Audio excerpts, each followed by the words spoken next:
नमस्कार दोस्तों। आज हम बात करेंगे एक बहुत ही महत्वपूर्ण विषय पे और विषय का नाम है सब क्लिनिकल हाइपोथायरॉयडिज्म। यस, सब क्लिनिकल हाइपोथायरॉयडिज्म। हाइपोथायरॉयडिज्म के बारे में आप सभी जानते हैं और यूजुअली पेशेंट्स भी आपके पास आते होंगे, ट्रीट करते होंगे आप लोग, या फिर पेशेंट्स हैं जिनको पहली बार टेस्ट करवाते हैं थायराइड का, या फिर रेगुलरली दवाइयाँ चल रही हैं अपने रेगुलर, वो टेस्ट करवा रहे हैं। तो सबसे मोस्ट इम्पॉर्टेंट तो सबसे पहले आपको पता होना चाहिए थायराइड हार्मोन कहाँ से प्रोड्यूस होता है, कैसे ये काम करता है। तो थायराइड जो हार्मोन है वो प्रोड्यूस होता है हमारी थायराइड ग्लैंड से। उसमें T3 और T4 दो मोस्ट इम्पॉर्टेंट हार्मोन होते हैं, और इसका जो स्टिमुलेशन होता है वो होता है हमारा पिट्यूटरी ग्लैंड से, जिसको हम बोलते हैं TSH। Yes, TSH, thyroid stimulating hormone. T3 और T4 जो है वो मेन हार्मोन्स है। इसमें जो एक्टिव फॉर्म है वो है T3। T4 जो है वो कन्वर्ट होता है T3 में। T4 जो है वो है टेट्रा आइडोथायरोनिन, और जो हमारा T3 है वो है ट्राई आइडोथायरोनिन। अब इसमें मोस्ट इम्पोर्टेंट क्या चीज़ है, एक आयोडीन का जो मॉलिक्यूल है वो इसमें हट जाता है, तो 4 से 3 बन जाता है। 3 जो है वो मोस्ट एक्टिव फॉर्म है।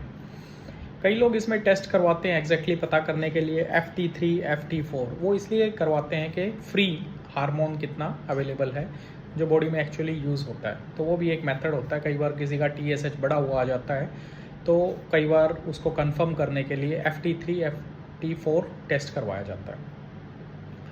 तो थायराइड प्रोफाइल, जब भी हम पहली बार थायराइड प्रोफाइल एडवाइस करते हैं या अपना टेस्ट करवाते हैं तो हमें कंप्लीट करवाना चाहिए। T3 T4 TSH करवाना चाहिए। कभी भी हमें खाली TSH नहीं करवाना चाहिए। फर्स्ट टास्क में पहली बार जब भी हमें लगता है कि हमें थायराइड के सिम्टम्स हैं, अब थायराइड के जो सिम्टम्स हैं वो दो तरह के होते हैं, हाइपोथायरॉयडिज्म और हाइपरथायरॉयडिज्म। हाइपोथायरॉयडिज्म जो होता है, हाइपोथायरॉयडिज्म में मेनली हमारे जो लक्षण होते हैं जैसे वजन का बढ़ना, बालों का झड़ना, कॉन्स्टिपेशन हो जाना, खाना हम कम खा रहे हैं फिर भी हमारा वजन बढ़ता रहेगा, ठीक है। उसके बाद क्या है, एपेटाइट, भूख हमारी जो है वो कम हो जाती है, ठीक है।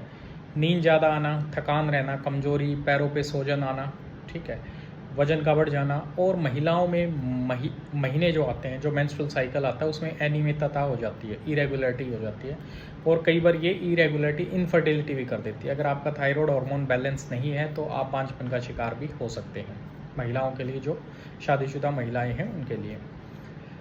हम बात करें अब हाइपरथायरॉयडिज्म की। हाइपरथायरॉयडिज्म में क्या होता है, जो हमारा थायराइड हार्मोन है वो हमारा थायराइड हार्मोन बढ़ जाता है, जिससे सिम्टम्स टोटली अपोजिट आ जाते हैं। इरिटेबिलिटी, रेस्टलेसनेस, एक्सेसिव स्वेटिंग, उसके बाद हमारा मेंस्ट्रुअल जो इरेगुलरिटी है वो तो रहेगा ही, मेंस्ट्रुअल ब्लीडिंग जो है वो एक्सेसिव हो जाएगा, उसके कारण फिर से इनफर्टिलिटी हो जाएगा। वेट लॉस, वजन कम होने लग जाएगा, वजन कम होने लग जाएगा, आपको भूख बहुत ज़्यादा लगेगी, स्टूल जो है आप 2 से 3 बार पास करेंगे, जबकि हाइपोथायरॉयडिज्म में आपको कॉन्स्टिपेशन हो जाता है। यहाँ पे आप जो है स्टूल की फ्रीक्वेंसी 3 से 4 बार बढ़ जाती है, प्यास ज़्यादा लगेगी, आपको घबराहट लगेगी, हाथों में पसीना ज़्यादा आएगा। तो ये सारे लक्षण हैं हाइपरथायरॉयडिज्म के, हाइपरथायरॉयडिज्म। तो जब भी हम टेस्ट करवाते हैं T3 T4 TSH, T3 T4 TSH, TSH जो है हमारा वो हमेशा बढ़ा हुआ मिलेगा, तो अपोजिट होता है। TSH अगर हमारा ज़्यादा मिलेगा तो इसको हम बोलेंगे हाइपोथायरॉयडिज्म।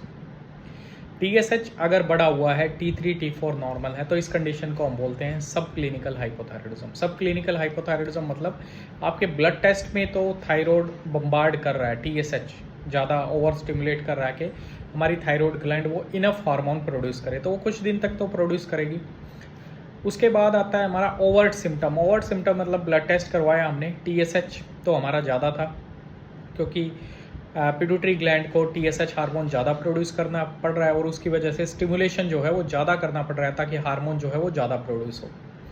लेकिन कई बार ये कंपनसेशन मीट हो जाता है TSH ज़्यादा बड़े होने से, लेकिन कई बार ये मीट नहीं होता, तो बम्बार्डिंग तो फिर भी हो रहा है लेकिन थायराइड फिर भी प्रोड्यूस ज़्यादा नहीं हो रहा है, थायराइड ज़्यादा प्रोड्यूस नहीं हो रहा है। इसका एक ये मोस्ट इंपॉर्टेंट कारण है। तो उसमें हमें फिर क्या करना पड़ेगा, उसमें हमें देखना पड़ेगा ये क्लिनिकल है, सब क्लिनिकल है या फिर ओवर्ट है। सब क्लिनिकल मतलब TSH बढ़ा हुआ है, T3 T4 नॉर्मल है। ओवर्ट का मतलब TSH बढ़ा हुआ है, T3 आपका कम है, क्योंकि T4 की वैल्यू आपको T4 T3 जो है वो आपके लोअर साइड मिलेंगे, तो इसको हम बोलेंगे ओवर्ट हाइपोथायरॉयडिज्म। मतलब ब्लड टेस्ट में भी आ गया और पेशेंट को भी लक्षण है। इसमें कई बार मोस्ट इम्पॉर्टेंट होता है, काफ़ी पॉपुलेशन सब क्लिनिकल हाइपोथायरॉयडिज्म में, मतलब सिम्टम्स नहीं है, सिम्टम्स नहीं है, वो अपनी लाइफस्टाइल को ठीक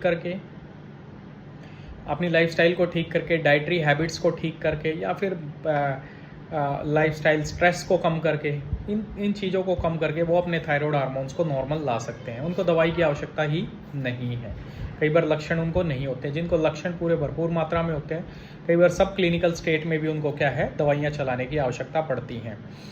लेकिन मोस्ट इम्पॉर्टेंट चीज़ क्या है, बेसिक सा फंडा है। जब भी हम देखते हैं कि सपोज करिए हमारी बॉडी का वेट है 60 kg, 60 kg के लिए हमारी जो थायराइड ग्लैंड है वो इनफ हार्मोन प्रोड्यूस कर रही है वेट के हिसाब से। अब आपकी बॉडी का वेट हो गया 75 हो गया। अब थायराइड ग्लैंड क्या, थायराइड ग्लैंड को स्ट्रगल करना पड़ रहा है। पहले वो 60 के लिए प्रोड्यूस कर रही थी, अब वो 75 के लिए, 75 kg के लिए जो है वो प्रोड्यूस करना पड़ रहा है उसको ज़्यादा मात्रा में। तो इसमें ये ध्यान देने वाली बात बहुत ही ज़रूरी है कि हमें 75 kg के लिए जो थायराइड हार्मोन है वो थोड़े दिन तो प्रोड्यूस करेगी, मतलब TSH ज़्यादा प्रोड्यूस होगा।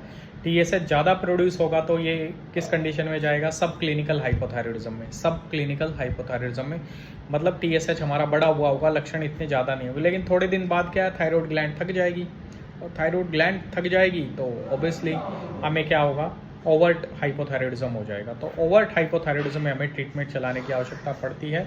और इस कंडीशन में हमें ज़्यादा से ज़्यादा मात्रा में जो सब क्लिनिकल के केसेस हैं उनको आइडेंटिफाई करना है, किस पेशेंट्स को ट्रीटमेंट की आवश्यकता है, किस पेशेंट को ट्रीटमेंट की आवश्यकता नहीं है। ये बहुत ही ज़्यादा ध्यान देने वाली बात है। कई बार सब क्लिनिकल हाइपोथायरॉयडिज्म में ही पेशेंट की दवाइयाँ चलती रहती हैं, जबकि उनको कोई आवश्यकता नहीं होती दवाइयों की, और वो थायराइड की दवाइयाँ कई साल तक, कई महीनों तक खाते रहते हैं, कई बार तो पूरी ज़िंदगी खाते